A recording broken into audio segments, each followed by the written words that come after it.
To Build a Fire by Jack London, published in 1908.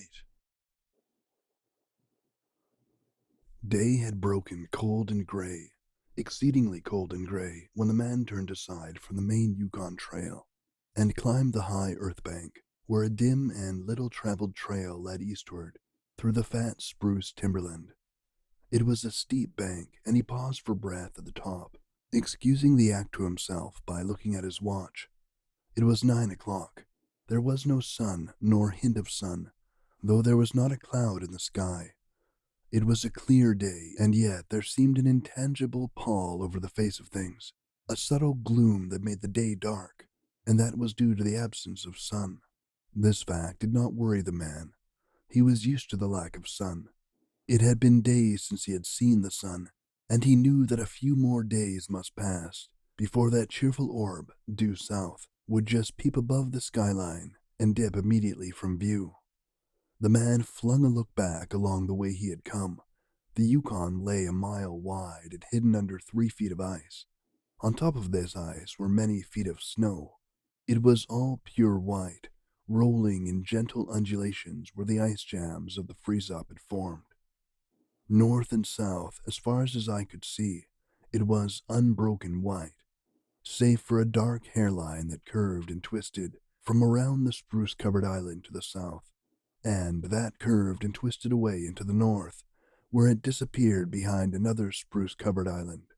This dark hairline was the trail, the main trail that led south 500 miles to the Chilkoot Pass, Daya, and Saltwater, and that led north 70 miles to Dawson, and still on to the north 1,000 miles to Nulato, and finally to St. Michael, on Bering Sea, 1,000 miles and a half 1,000 more. But all this, the mysterious, far-reaching hairline trail, the absence of the sun in the sky, the tremendous cold, and the strangeness and weirdness of it all, made no impression on the man. It was not because he was long used to it. He was a newcomer in the land, a Chichakwo, and this was his first winter. The trouble with him was that he was without imagination. He was quick and alert in the things of life, but only in the things and not in the significances. 50 degrees below zero meant 80-odd degrees of frost. Such fact impressed him as being cold and uncomfortable, and that was all. It did not lead him to meditate upon his frailty in general, able only to live within certain narrow limits of heat and cold. And from there on, it did not lead him to the conjectural field of immortality and man's place in the universe. 50 degrees below zero stood for a bite of frost that hurt, and that must be guarded against by the use of mittens, ear flaps, warm moccasins, and thick socks. 50 degrees below zero was to him just precisely 50 degrees below zero. That there should be anything more to it than that was a thought that never entered his head. As he turned to go, he spat speculatively. There was a sharp, explosive crackle that startled him. He spat again, and again in the air before it could fall to the snow. The spittle crackled. He knew that at 50 below, spittle crackled on the snow, but this spittle had crackled in the air. Undoubtedly, it was colder than 50 below. How much colder he did not know, but the temperature did not matter. He was bound for the old claim on the left fork of Henderson Creek, where the boys were already. They had come over across the divide from the Indian Creek country, while he had come the roundabout way to take a look at the possibility of getting out logs in the spring from the islands in the Yukon. He would be into camp by 6 o'clock. A bit after dark, it was true, but the boys would be there, a fire would be going, and a hot supper would be ready. As for lunch, he pressed his hand against the protruding bundle under his jacket. It was also under his shirt, wrapped up in a handkerchief and lying against the naked skin. It was the only way to keep the biscuits from freezing. He smiled agreeably to himself as he thought of those biscuits, each cut open and soaked in bacon grease, and each enclosing a generous slice of fried bacon. He plunged in among the big spruce trees. The trail was faint. A foot of snow had fallen since the last sled had passed over, and he was glad he was without a sled, traveling light. In fact, he carried nothing but the lunch wrapped in the handkerchief. He was surprised, however, at the cold. It certainly was cold, he concluded, as he rubbed his numb nose and cheekbones with his mittened hand.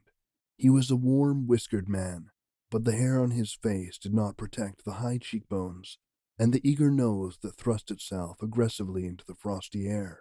At the man's heels trotted a dog, a big native husky, the proper wolf dog, gray-coated and without any visible or temperamental difference from its brother, the wild wolf.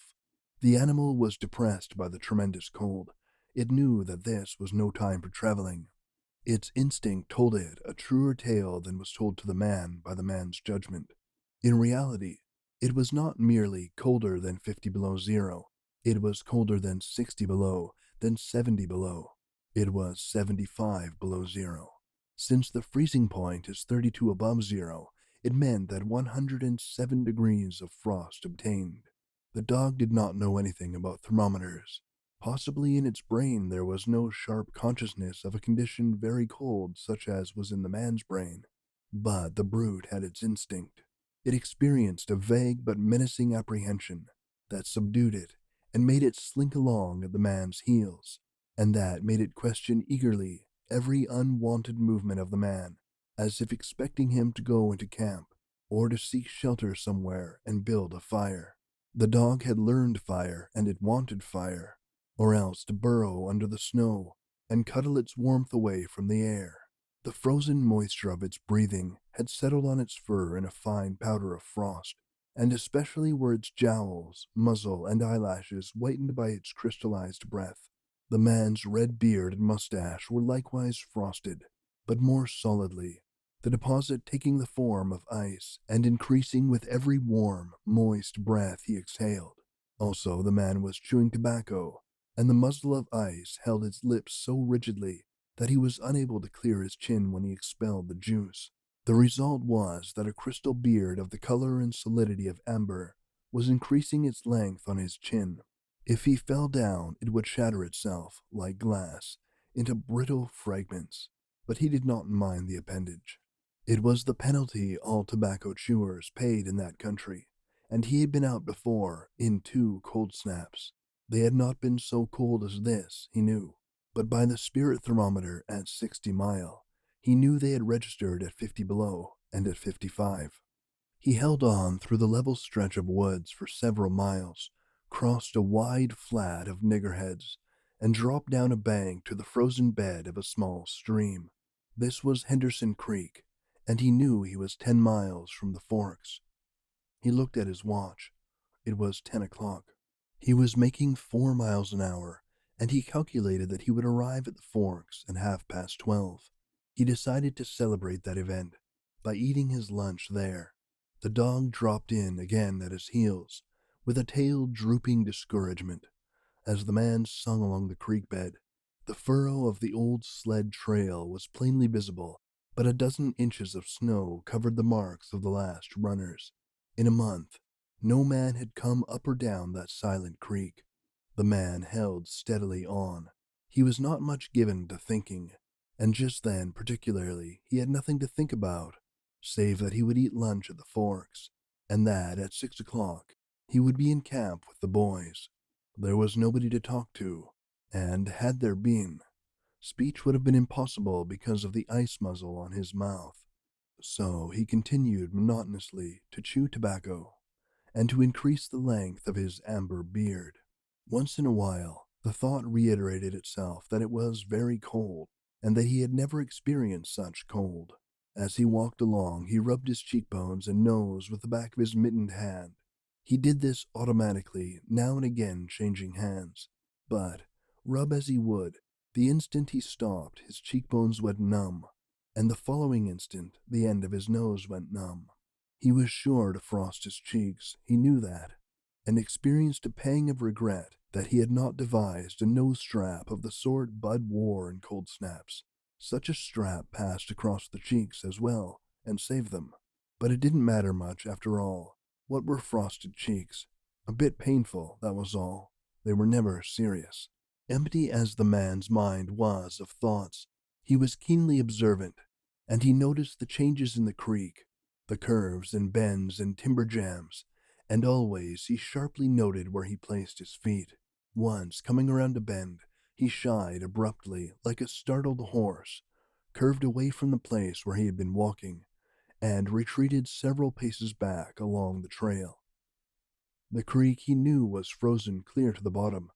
No creek could contain water in that Arctic winter, but he also knew that there were springs that bubbled out from the hillsides and ran along under the snow and on top the ice of the creek. He knew that the coldest snaps never froze those springs, and he knew, likewise, their danger. They were traps. They hid pools of water under the snow that might be 3 inches deep or 3 feet. Sometimes a skin of ice half an inch thick covered them, and in turn was covered by the snow. Sometimes there were alternate layers of water and ice skin, so that when one broke through, he kept on breaking through for a while, sometimes wetting himself to the waist. That was why he had shied in such panic. He had felt the give under his feet and heard the crackle of a snow-hidden ice skin, and to get his feet wet in such a temperature meant trouble and danger. At the very least, it meant delay, for he would be forced to stop and build a fire, and under its protection to bare his feet while he dried his socks and moccasins. He stood and studied the creek bed and its banks, and decided that the flow of water came from the right.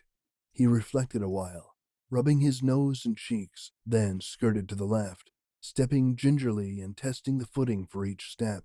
Once clear of the danger, he took a fresh chew of tobacco and swung along at his 4-mile gait.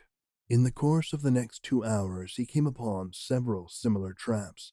Usually the snow above the hidden pools had a sunken, candied appearance that advertised the danger. Once again, however, he had a close call, and once, suspecting danger, he compelled the dog to go on in front. The dog did not want to go. It hung back until the man shoved it forward, and then it went quickly across the white, unbroken surface. Suddenly it broke through, floundered to one side, and got away to firmer footing.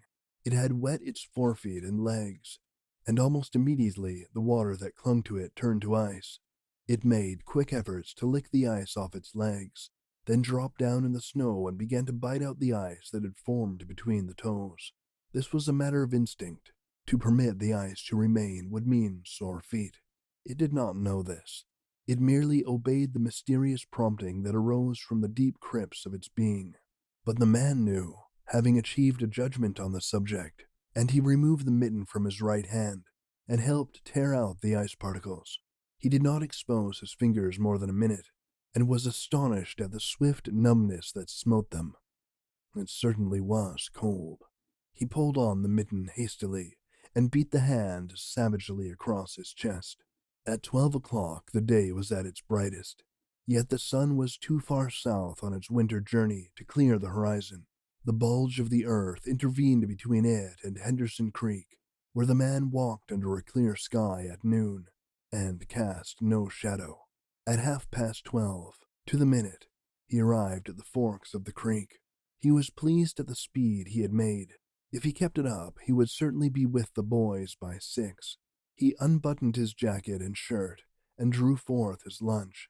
The action consumed no more than a quarter of a minute, yet in that brief moment, the numbness laid hold of his exposed fingers. He did not put the mitten on, but, instead, struck the fingers a dozen sharp smashes against his leg. Then he sat down on a snow-covered log to eat. The sting that followed upon the striking of his fingers against his leg ceased so quickly that he was startled. He had no chance to take a bit of biscuit. He struck the fingers repeatedly and returned them to the mitten, baring the other hand for the purpose of eating. He tried to take a mouthful, but the ice muzzle prevented. He had forgotten to build a fire and thaw out. He chuckled at his foolishness, and as he chuckled, he noted that the stinging which had first come to his toes when he sat down was already passing away. He wondered whether the toes were warm or numb. He moved them inside the moccasins and decided that they were numb. He pulled the mitten on hurriedly and stood up. He was a bit frightened. He stamped up and down until the stinging returned to his feet. It certainly was cold, was his thought. That man from Sulphur Creek had spoken the truth when telling how cold it sometimes got in the country, and he had laughed at him at the time. That showed one must not be too sure of things. There was no mistake about it. It was cold. He strode up and down, stamping his feet and threshing his arms, until reassured by the returning warmth. Then he got out matches and proceeded to make a fire. From the undergrowth, where high water of the previous spring had lodged a supply of seasoned twigs, he got his firewood. Working carefully from a small beginning, he soon had a roaring fire, over which he thawed the ice from his face, and in the protection of which he ate his biscuits. For a moment, the cold of space was outwitted. The dog took satisfaction in the fire, stretching out close enough for warmth and far enough away to escape being singed. When the man had finished, he filled his pipe and took his comfortable time over a smoke. Then he pulled on his mittens, settled the ear flaps of his cap firmly about his ears, and took the creek trail up the left fork. The dog was disappointed and yearned back toward the fire. The man did not know cold. Possibly all the generations of his ancestry had been ignorant of cold, of real cold, of cold 107 degrees below freezing point. But the dog knew, all its ancestry knew, and it had inherited the knowledge. And it knew that it was not good to walk abroad in such fearful cold. It was the time to lie snug in a hole in the snow and wait for a curtain of cloud to be drawn across the face of outer space whence this cold came. On the other hand, there was no keen intimacy between the dog and the man. The one was the toil slave of the other, and the only caresses it had ever received were the caresses of the whiplash, and of harsh and menacing throat sounds that threatened the whiplash. So the dog made no effort to communicate its apprehension towards the man. It was not concerned in the welfare of the man. It was for its own sake that it yearned back toward the fire. But the man whistled and spoke to it with a sound of whiplashes, and the dog swung in at the man's heels and followed after. The man shook a chew of tobacco and proceeded to start a new amber beard. Also, his moist breath quickly powdered with white his mustache, eyebrows, and lashes. There did not seem to be so many springs on the left fork of the Henderson, and for half an hour the man saw no signs of any. And then it happened. At a place where there were no signs, where the soft, unbroken snow seemed to advertise solidity beneath, the man broke through. It was not deep. He wet himself halfway to the knees before he floundered out to the firm crust. He was angry and cursed his luck aloud. He had hoped to get into camp with the boys at 6 o'clock, and this would delay him an hour, for he would have to build a fire and dry out his footgear. This was imperative at that low temperature, for he knew that much, and he turned aside to the bank, which he climbed. On top, tangled in the underbrush about the trunks of several small spruce trees, was a high water deposit of dry firewood, sticks and twigs principally, but also larger portions of seasoned branches and fine, dry last year's grasses. He threw down several large pieces on top of the snow. This served for a foundation and prevented the young flame from drowning itself in the snow it would otherwise melt. The flame he got by touching a match to a small shred of birch bark that he took from his pocket. This burned even more readily than paper. Placing it on the foundation, he fed the young flame with wisps of dry grass and with the tiniest dry twigs. He worked slowly and carefully, keenly aware of his danger. Gradually, as the flame grew stronger, he increased the size of the twigs with which he fed it. He squatted in the snow, pulling the twigs out from their entanglement in the brush and feeding directly to the flame. He knew there must be no failure. When it is 75 below zero, a man must not fail in his first attempt to build a fire. That is, if his feet are wet. If his feet are dry and he fails, he can run along the trail for half a mile to restore his circulation. But the circulation of wet and freezing feet cannot be restored by running when it is 75 below. No matter how fast he runs, the wet feet will freeze the harder. All of this the man knew. The old-timer on Sulphur Creek had told him about it the previous fall, and now he was appreciating the advice. Already, all sensation had gone out of his feet. To build the fire, he had been forced to remove his mittens, and the fingers had quickly gone numb. His pace of 4 miles an hour had kept his heart pumping blood to the surface of his body and to all the extremities, but the instant he stopped, the action of the pump eased down. The cold of space smote the unprotected tip of the planet, and he, being on that unprotected tip, received the full force of the blow. The blood of his body recoiled before it. The blood was alive, like the dog, and, like the dog, it wanted to hide away and cover itself up from the fearful cold. So long as he walked 4 miles an hour, he pumped that blood willy-nilly to the surface, but now it ebbed away and sank down into the recesses of his body. The extremities were the first to feel its absence. His wet feet froze the faster, and his exposed fingers numbed the faster, though they had not yet begun to freeze. Nose and cheeks were already freezing, while the skin of all his body chilled as it lost its blood. But he was safe. Toes and nose and cheeks would only be touched by the frost, for the fire was beginning to burn with strength. He was feeding it with twigs the size of his finger. In another minute he would be able to feed it with branches the size of his wrist, and then he could remove his wet footgear, and, while it dried, he could keep his naked feet warm by the fire, rubbing them at first, of course, with snow. The fire was a success. He was safe. He remembered the advice of the old-timer on Sulphur Creek and smiled. The old-timer had been very serious in laying down the law that no man must travel alone in the Klondike after 50 below. Well, here he was. He had the accident, he was alone, and he had saved himself. Those old-timers were rather womanish, some of them, he thought. All a man had to do was to keep his head, and he was all right. Any man who was a man could travel alone, but it was surprising the rapidity with which his cheeks and nose were freezing, and he had not thought his fingers could go lifeless in so short a time. Lifeless they were, for he could scarcely make them move together to grip a twig, and they seemed remote from his body and from him. When he touched a twig, he had to look and see whether or not he had hold of it. The wires were pretty well down between him and his finger ends, all of which counted for little.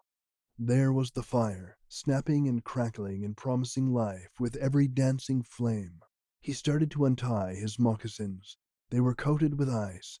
The thick German socks were like sheaths of iron halfway to the knees, and the moccasin strings were like rods of steel, all twisted and knotted as by some conflagration. For a moment he tugged with his numb fingers, then realizing the folly of it, he drew his sheath knife. But before he could cut the strings, it happened. It was his own fault, or rather his mistake. He should not have built the fire under the spruce tree. He should have built it in the open. But it had been easier to pull the twigs from the brush and drop them directly onto the fire.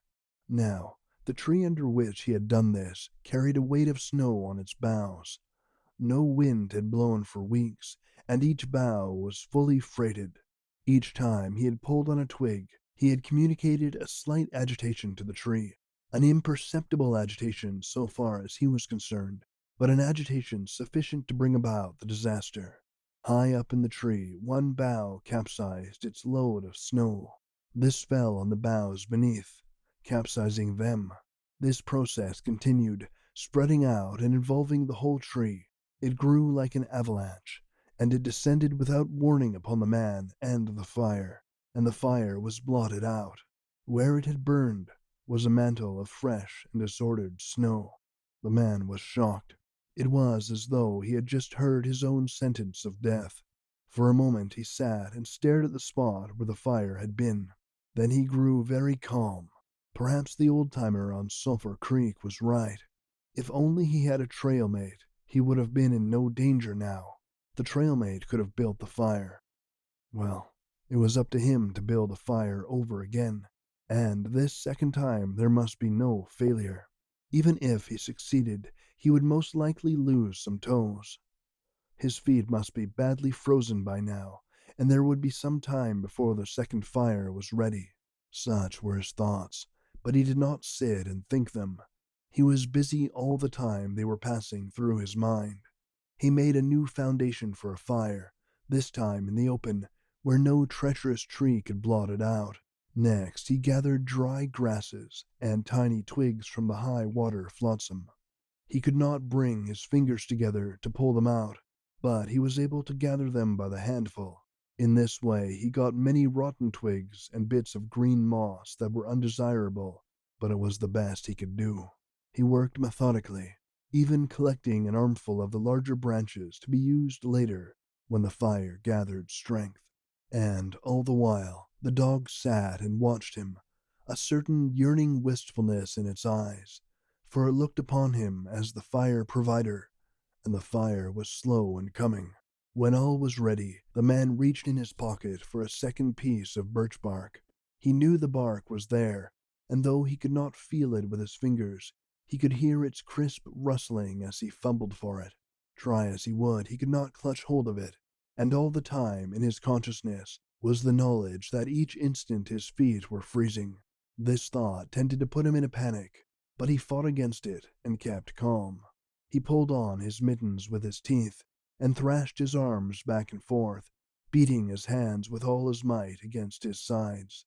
He did this sitting down, and he stood up to do it. All the while the dog sat in the snow, its wolf brush of a tail curled around warmly over its forefeet, its sharp wolf ears pricked forward intently as it watched the man. And the man, as he beat and threshed with his arms and hands, felt a great surge of envy as he regarded the creature that was warm and secure in its natural covering. After a time, he was aware of the first faraway signals of sensation in his beaten fingers. The faint tingling grew stronger until it evolved into a stinging ache that was excruciating, but which the man hailed with satisfaction. He stripped the mitten from his right hand and fetched forth the birch bark. The exposed fingers were quickly going numb again. Next, he brought out his bunch of sulfur matches, but the tremendous cold had already driven the life out of his fingers. In his effort to separate one match from the others, the whole bunch fell in the snow. He tried to pick it out of the snow, but failed. The dead fingers could neither touch nor clutch. He was very careful. He drove the thought of his freezing feet and nose and cheeks out of his mind, devoting his whole soul to the matches. He watched, using the sense of vision in place of that of touch, and when he saw his fingers on each side of the bunch, he closed them.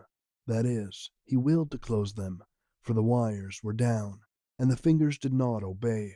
He pulled the mitten on the right hand and beat it fiercely against his knee. Then, with both mittened hands, he scooped the bunch of matches, along with much snow, into his lap. Yet he was no better off. After some manipulation, he managed to get the bunch between the heels of his mittened hands. In this fashion, he carried it to his mouth.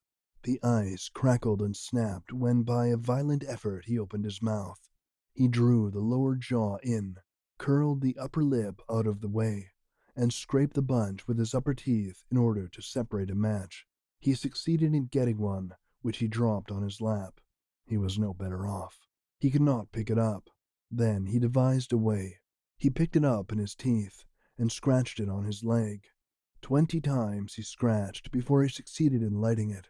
As it flamed, he held it with his teeth to the birch bark, but the burning brimstone went up his nostrils and into his lungs, causing him to cough spasmodically. The match fell into the snow and went out. The old-timer on Sulphur Creek was right, he thought in the moment of controlled despair that ensued. After 50 below, a man should travel with a partner. He beat his hands, but failed in exciting any sensation. Suddenly he bared both hands, removing the mittens with his teeth. He caught the whole bunch between the heels of his hands. His arm muscles, not being frozen, enabled him to press the hand heels tightly against the matches. Then he scratched the bunch along his leg. It flared into flame, 70 sulphur matches at once. There was no wind to blow them out. He kept his head to one side to escape the strangling fumes, and held the blazing bundle to the birch bark. As he so held it, He became aware of a sensation in his hand. His flesh was burning. He could smell it. Deep down below the surface, he could feel it.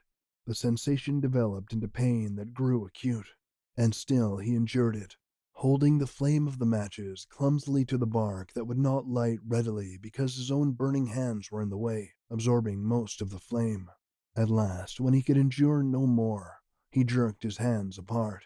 The blazing matches fell sizzling into the snow, but the birch bark was alight. He began laying dry grasses and the tiniest twigs onto the flame. He could not pick and choose, for he had to lift the fuel between the heels of his hands. Small pieces of rotten wood and green moss clung to the twigs, and he bit them off as well as he could with his teeth. He cherished the flame carefully and awkwardly. It meant life, and it must not perish. The withdrawal of blood from the surface of his body now made him begin to shiver, and he grew more awkward. A large piece of green moss fell squarely on the little fire. He tried to poke it with his fingers, but his shivering frame made him poke too far, and he disrupted the nucleus of the little fire, the burning grasses and tiny twigs separating and scattering. He tried to poke them together again, but in spite of the tenseness of the effort, his shivering got away with him, and the twigs were hopelessly scattered. Each twig gushed a puff of smoke and went out. The fire provider had failed. As he looked apathetically about him, his eyes chanced on the dog, sitting across the ruins of the fire from him in the snow, making restless hunching movements, slightly lifting one forefoot and then the other, shifting its weight back and forth on them with a wistful eagerness. The sight of the dog put a wild idea into his head. He remembered the tale of the man caught in a blizzard, who killed a steer and crawled inside the carcass, and so was saved. He would kill the dog and bury his hands in the warm body until the numbness went out of them. Then he could build another fire. He spoke to the dog, calling it to him, but in his voice was a strange note of fear that frightened the animal, who had never known the man to speak in such a way before. Something was the matter, and its suspicious nature sensed danger. It knew not what danger, but somewhere, somehow, in its brain arose an apprehension of the man. It flattened its ears down at the sound of the man's voice, and its restless, hunching movements and liftings and shiftings of its forefeet became more pronounced. But it would not come to the man. He got on his hands and knees and crawled toward the dog. The unusual posture again excited suspicion, and the animal sidled menacingly away. The man sat up in the snow for a moment and struggled for calmness. Then he pulled on his mittens by means of his teeth and got upon his feet. He glanced down at first in order to assure himself that he was really standing up, for the absence of sensation in his feet left him unrelated to the earth. His erect position in itself started to drive the webs of suspicion from the dog's mind, and when he spoke peremptorily, with a sound of whiplashes in his voice, the dog rendered its customary allegiance and came to him. As it came within reaching distance, the man lost his control. His arms flashed out to the dog, and he experienced genuine surprise when he discovered that his hands could not clutch, that there was neither bend nor feeling in the fingers. He had forgotten for the moment that they were frozen, and they were freezing more and more. All of this happened quickly, and before the animal could get away, he encircled its body with his arms. He sat down in the snow, and in this fashion held the dog, while it snarled and whined and struggled. But it was all he could do, hold its body encircled in his arms and sit there. He realized that he could not kill the dog. There was no way to do it. With his helpless hands, he could neither draw nor hold his sheath knife, nor throttle the animal. He released it, and it plunged wildly away with its tail between its legs, still snarling. It halted 40 feet away, surveying him cautiously, with ears sharply pricked forward. The man looked down at his hands in order to locate them, and found them hanging on the ends of his arms. It struck him as curious that one should have to use his eyes in order to find out where his hands were. He began threshing his arms back and forth, beating the mittened hands against his sides. He did this for 5 minutes, violently, and his heart pumped enough blood up to the surface to put a stop to his shivering. but no sensation was aroused in his hands. He had an impression that they hung like weights on the ends of his arms, but when he tried to run the impression down, he could not find it. A certain fear of death, dull and oppressive, came to him. This fear quickly became poignant as he realized that it was no longer a mere matter of freezing his fingers and toes, or of losing his hands and feet, but that it was a matter of life and death, with the chances against him. This threw him into a panic, and he turned and ran up the creek bed along the old dim trail. The dog joined in behind and kept up with him. He ran blindly, without intention, in fear such as he had never known in his life. Slowly, as he plowed and floundered through the snow, he began to see things again. The banks of the creek, the old timber jams, the leafless aspens, and the sky. The running made him feel better. He did not shiver. Maybe if he ran on, his feet would thaw out. And, anyway, if he ran far enough, he would reach the camp and the boys. Without doubt, he would lose some fingers and toes, and some of his face, but the boys would take care of him and save the rest of him when he got there.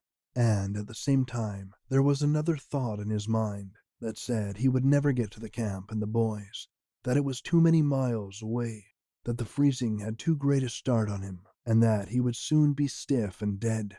This thought he kept in the background and refused to consider. Sometimes it pushed itself forward and demanded to be heard, but he thrust it back and strove to think of other things. It struck him as curious that he could run at all on feet so frozen that he could not feel them when they struck the earth and took the weight of his body.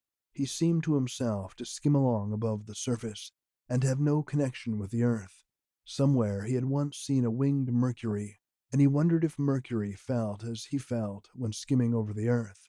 His theory of running until he reached camp and the boys had one flaw in it. He lacked the endurance. Several times he stumbled, and finally he tottered, crumpled up, and fell. When he tried to rise, he failed. He must sit and rest, he decided, and next time he would merely walk and keep on going.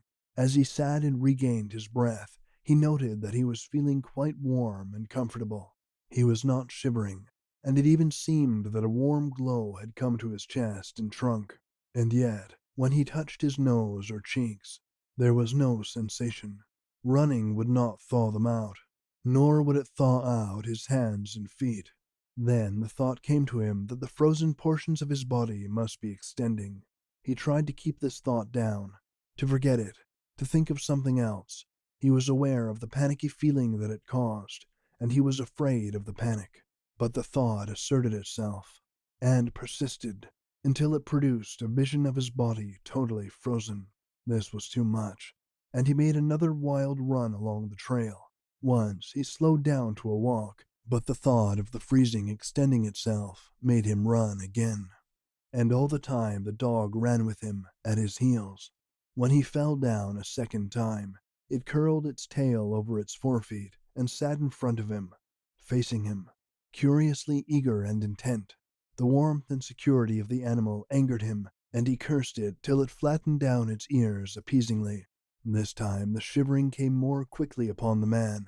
He was losing his battle with the frost. It was creeping into his body from all sides. The thought of it drove him on, but he ran no more than 100 feet when he staggered and pitched headlong. It was his last panic. When he had recovered his breath and control, he sat up and entertained in his mind the conception of meeting death with dignity. However, the conception did not come to him in such terms. His idea of it was that he had been making a fool of himself, running around like a chicken with its head cut off. Such was the simile that occurred to him. Well, he was bound to freeze anyway, and he might as well take it decently. With this newfound peace of mind came the first glimmerings of drowsiness. A good idea, he thought, to sleep off to death. It was like taking an anesthetic. Freezing was not so bad as people thought.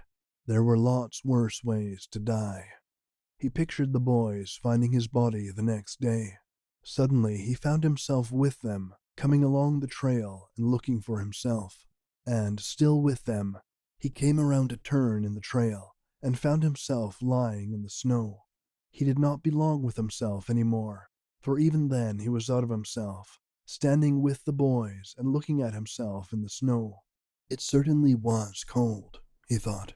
When he got back to the States, he could tell the folks what real cold was. He drifted on from this to a vision of the old-timer on Sulphur Creek. He could see him quite clearly, warm and comfortable, smoking a pipe. "You were right, old hoss, you were right," the man mumbled to the old-timer of Sulphur Creek. Then the man drowsed off into what seemed to him the most comfortable and satisfying sleep he had ever known. The dog sat facing and waiting. The brief day drew to a close in the long, slow twilight. There were no signs of a fire to be made, and besides, never in the dog's experience had it known a man to sit like that in the snow. As the twilight drew on, its eager yearning for the fire mastered it, and, with a great lifting and shifting of forefeet, it whined softly, then flattened out its ears in anticipation of being chidden by the man. But the man remained silent. Later the dog whined loudly, and still later it crept close to the man and caught the scent of death. This made the animal bristle and back away. A little longer it delayed, howling under the stars that leaped and danced and shone brightly in the sky. Then it turned and trotted up the trail in the direction of the camp it knew, where the other food providers and fire providers were. Thank you for listening. Please remember to follow my Spotify in case anything happens to this channel. Thank you. Bye-bye.